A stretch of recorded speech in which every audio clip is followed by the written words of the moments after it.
안녕하세요, 여러분. 에어컨 냉방 전문가로 일한 지 20년이 된 박민수입니다. 오늘 영상을 보시는 분들 중에 아직도 에어컨을 26도로 설정해서 사용하고 계신 분들이 많으실 텐데요. 정말 충격적인 이야기를 하나 들려드리겠습니다. 지난 여름, 같은 아파트 단지에 사는 두 분의 전기요금 고지서를 직접 확인할 기회가 있었습니다. 30평 아파트에 거주하시는 이순자 어르신은 26도로 설정하여 한 달 전기요금이 무려 15만 3천 원이 나왔습니다. 같은 층에 사시는 김철수 어르신은 제가 알려드린 방법을 사용해서 7만 1천 원이 나왔어요. 차이가 무려 8만 2천 원입니다. 1년이면 거의 100만 원 차이가 나는 거죠. 더 놀라운 건 김철수 어르신 댁이 훨씬 더 시원했다는 점입니다. 이순자 어르신은 왜 이렇게 전기요금이 많이 나올까요? 에어컨 고장난 것 같아요 라고 하셨지만 사실 문제는 에어컨이 아니라 잘못된 사용법이었던 거죠. 그런데 더 심각한 건 이순자 어르신이 전기요금 때문에 에어컨 사용을 꺼려 하시게 되었다는 점입니다. 무더운 여름날에도 전기요금 나올까봐 걱정하시며 더위를 참으셨어요. 이런 상황이 반복되면 건강에도 매우 위험할 수 있습니다. 오늘 이 영상 하나로 여러분의 여름이 완전히 달라질 수 있습니다. 마지막까지 꼭 시청해주세요. 26도가 적정 온도라고 생각하는 분들이 정말 많으신데요. 이게 어디서 나온 이야기일까요? 사실 26도 권장은 지금으로부터 약 30년 전 1990년대 전력 부족 시대에 만들어진 임시 기준입니다. 당시 우리나라는 여름마다 전력 공급이 부족해서 정전 사태가 빈번했어요. 정부에서 전력 소비를 줄이기 위해 실내 온도 26도 지키기 캠페인을 벌였던 거죠. 그런데 그때 에어컨 기술은 지금과 완전히 달랐습니다. 인버터 기술도 없었고 온도 조절도 정확하지 않았어요. 26도로 설정해도 실제 실내 온도는 24도나 28도로 들쭉날쭉했습니다. 그러니까 26도는 가장 시원하고 건강한 온도가 아니라 그냥 전력 절약을 위한 어쩔 수 없는 선택이었던 거예요. 하지만 문제는 이 30년 전 기준이 지금까지도 상식으로 자리 잡고 있다는 점입니다. 기술은 엄청나게 발전했는데 우리의 인식은 30년 전에 멈춰 있는 거죠. 실제로 제가 만난 한 어르신은 에어컨을 늘 26도로 맞춰놓고 하루에도 수십 번씩 껐다 켰다를 반복하셨어요. 너무 추워서 끄면 금방 더워져서 다시 켜고 이런 식으로 말이죠. 결과는 전기요금은 치솟고 몸은 더 힘들어지고 밤에는 잠도 제대로 못 주무시게 되었습니다. 그렇다면 나이 드신 분들에게 정말 좋은 온도는 몇 도일까요? 많은 분들이 28도요? 너무 덥지 않나요?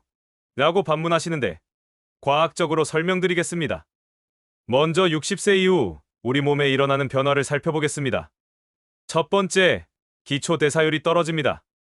나이가 들면 몸에서 발생하는 열량이 20대에 비해 30% 정도 줄어들어요. 그러니까 젊은 사람보다 똑같은 환경에서도 더 시원하게 느끼게 되는 거죠. 두 번째, 혈액순환이 약해집니다. 심장에서 손발끝까지 따뜻한 피가 잘 돌지 않으니까 조금만 차가운 공기에도 몸이 예민하게 반응하게 됩니다. 특히 무릎이나 어깨 같은 관절 부위가 먼저 차가워지면서 통증을 느끼시는 분들이 많아요. 세 번째, 근육량이 줄어듭니다. 근육은 우리 몸의 히터 역할을 하는데 근육량이 줄어들면 체온 유지 능력이 떨어져요. 그래서 실내 온도가 너무 낮으면 쉽게 떨리고 긴장되고 이게 바로 밤마다 다리에 쥐가 나는 이유 중 하나이기도 합니다. 실제로 대한노인의학회에서 3년간 65세 이상 어르신 1200명을 대상으로 연구한 결과 최적 실내 온도는 27도에서 29도 사이였고 그 중에서도 28도에서 가장 편안함을 느끼고 건강 지표도 좋았다고 발표했습니다. 제가 작년에 만난 74세 김영희 할머니 사례를 말씀드릴게요. 할머니는 늘 26도로 맞춰서 사용하셨는데 밤마다 다리가 저리고 허리가 쑤셔서 잠을 못 이룬다며 상담을 요청하셨어요. 혹시 에어컨 때문일까 싶어서 28도로 바꾸고 자동 모드를 사용하라고 알려드렸습니다. 며칠 뒤 전화가 왔어요. 어머, 이게 웬일이죠? 이제 아침에 허리 안 아프고 밤잠도 편하게 자요? 덥지도 않고 딱 좋네요. 온도 2도만 올렸을 뿐인데 몸이 그렇게 달라지신 거죠? 그러니까 28도는 그냥 절약을 위한 온도가 아니라 어르신들의 몸에 가장 알맞은 건강한 온도입니다. 그래도 28도는 너무 덥잖아요. 에어컨 틀어도 덥게 느껴져요. 이렇게 말씀하시는 분들이 많으신데 실제로는 그렇지 않습니다. 에어컨의 진짜 마법은 바로 습도 조절에 있어요. 에어컨이 작동하면 실내 공기 중 수분이 빠지면서 자연스럽게 습도가 낮아집니다. 보통 40에서 50% 사이로 떨어지죠. 이 습도 덕분에 체감 온도가 확 달라집니다. 예를 들어 볼게요. 실내 온도가 28도여도 습도가 45%라면 우리가 느끼는 체감 온도는 24도에서 25도 정도가 됩니다. 이게 무슨 말이냐면 실제 온도는 높지만 몸은 훨씬 시원하게 느낀다는 뜻이에요. 그래서 28도 설정이 덥지 않고 오히려 더 쾌적하게 느껴지는 거예요. 게다가 또 중요한 건 에어컨이 너무 자주 꺼졌다 켜지지 않는다는 점입니다. 26도로 설정하면 금방 온도가 낮아지면서 꺼졌다가 다시 더워지면 또 켜지게 되죠. 이게 반복되면 전기도 많이 먹고 몸도 불편하게 느껴집니다.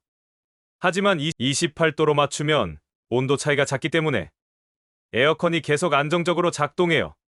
전력 소모도 적고 바람도 일정해서 훨씬 편안합니다. 자, 이제 28도가 좋다는 건 알겠는데 그럼 처음부터 바로 28도로 맞추면 되는 건가요? 이렇게 물어보시는 분들 많으시죠? 하지만 바로 28도로 시작하면 실내가 좀처럼 시원해지지 않아서 이거 너무 덥잖아 하고 실망하실 수 있습니다. 그래서 중요한 건 단계적으로 접근하는 거예요. 1단계 처음 30분 25도로 빠른 냉방. 외출 후 돌아왔을 때처럼 실내가 매우 더울 때는 먼저 25도로 설정해서 빠르게 더위를 몰아내세요. 2단계 30분 후 27도로 적응. 30분 정도 지나면 27도로 올려주세요. 이때부터 몸이 서서히 적응하기 시작합니다. 3단계 1시간 후 28도로 최종 설정. 마지막에 28도로 올려서 유지하면 전기요금도 줄이고 건강도 지킬 수 있어요. 4단계 자동 모드 설정. 꼭 자동 모드를 함께 사용하세요. 자동 모드는 온도와 습도를 함께 조절해서 훨씬 더 쾌적하게 만들어줍니다. 수동 모드는 온도만 조절해서 습도가 그대로 남아 끈적끈적하고 불쾌하게 느껴질 수 있어요. 그런데 설정 온도만큼 중요한 게 하나 더 있어요. 바로 에어컨 바람의 방향입니다. 많은 분들이 에어컨을 틀고 나서 바람을 아래쪽이나 자기 쪽으로 직접 향하게 하세요. 바람이 얼굴에 와야 시원하지라고 생각하시는 거죠. 그런데 이건 오히려 시원하지도 않고 건강에도 좋지 않습니다. 에어컨 바람은 무조건 위쪽 천장 방향으로 올려야 합니다. 왜일까요? 찬 공기는 따뜻한 공기보다 무겁기 때문입니다. 바람을 위로 보내야 천장에서 찬 공기가 부드럽게 내려오면서 방 전체를 고르게 채워줍니다.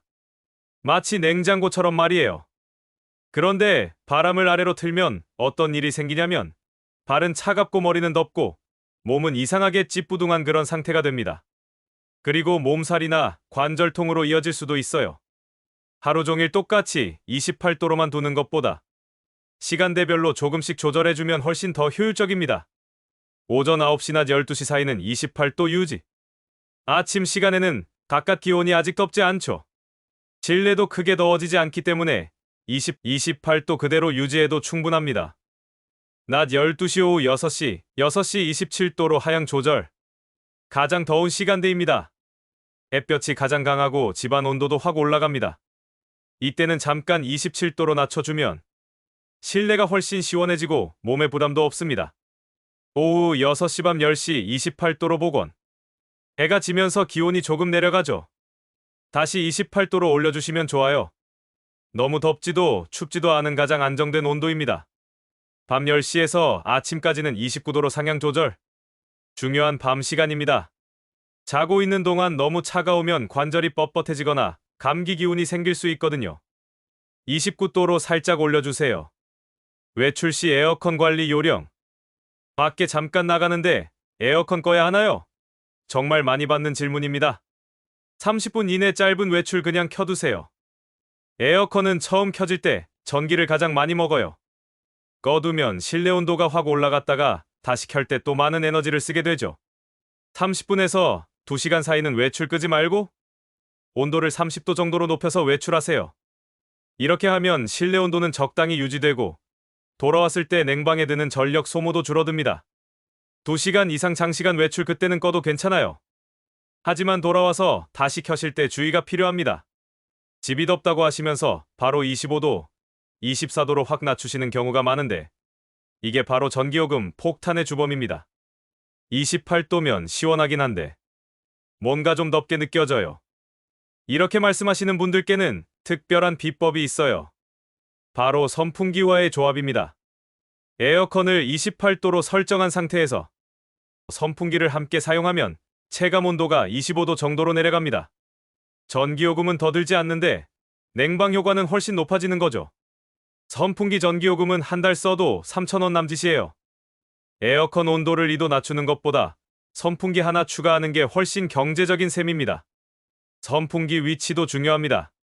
가장 좋은 위치는 에어컨 바람이 나오는 방향으로 같이 돌리듯이 설치하는 거예요. 그리고 벽 쪽으로 바람을 틀면 냉기가 벽을 따라 퍼지면서 공기 전체를 차갑게 만들어줘요. 추가 절약 팁으로는 필터 청소를 2주에 한 번 청소하면 냉방 효율이 20% 올라갑니다. 실외기에 차양막을 설치하면 전력 소비가 10% 줄어들어요. 낮에는 두꺼운 커튼으로 햇빛을 차단하세요. 많은 어르신들이 나는 더운 거 좀 참을 수 있어. 에어컨 틀면 전기요금 너무 많이 나와서 꺼버려라고 말씀하십니다. 그 마음 정말 이해됩니다.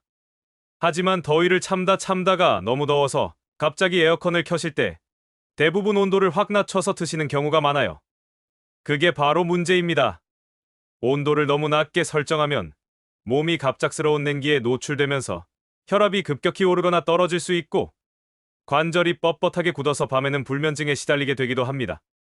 정부 지원 혜택, 기초생활수급자나 차상위 계층, 65세 이상 어르신이 있는 가구는 에너지 바우처 제도를 통해 여름철 전기요금을 지원받을 수 있습니다. 1인 가구 약 29만원, 2인 가구 약 40만원. 신청 방법은 주민센터에서 신분증만 있으면 간단히 신청. 또한 기초연금 받으시는 분들은 별도로 월 4,000원까지 전기요금 추가 할인도 받을 수 있습니다. 더 이상 더위를 참지 마세요. 덥다고 무조건 낮게 틀지 마시고 시원하면서도 건강한 방법으로 여름을 보내보세요. 오늘부터 실천할 수 있는 5가지. 에어컨 온도를 28도로 설정. 자동 모드와 바람 방향을 천장으로. 시간대별 온도 조절 낮 27도, 밤 29도. 선풍기와 함께 사용. 에너지 바우처 신청 확인. 지금 당장 실천하시면 몸도 가벼워지고 마음도 한결 편안해지실 거예요. 그리고 다음 달 전기요금 고지서를 보시면 웃음이 먼저 나올지도 모릅니다. 오늘 영상이 도움이 되셨다면 구독과 좋아요, 그리고 알림 설정까지 해두시면 건강한 노후에 꼭 필요한 정보를 먼저 받아보실 수 있습니다. 늘 건강하시고 이번 여름은 28도의 마법으로 시원하고 평안하게 보내시길 바랍니다. 감사합니다.